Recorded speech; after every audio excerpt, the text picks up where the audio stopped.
Presidenti serb Aleksandar Vučić e sheh me shqetësim krijimin e një qeverie në Kosovë, e cila do drejtohet nga koalicioni i forcave të luftës. Në një koment për zgjedhjet ai u shpreh se kjo do të sillte jo pak probleme për serbët.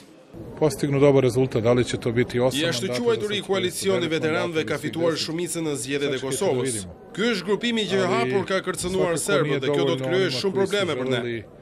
Megjithatë Vučić tha se serbët do dinë të ruajnë interesat e tyre në Kosovë.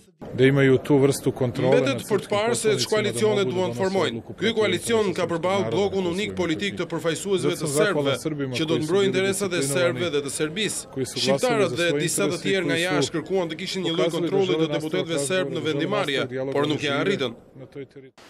Vučić falenderoi serbët e Kosovës që u përgjigjen apeleve për të votuar, duke treguar edhe dëshirën për dialog serioz me shqiptarët.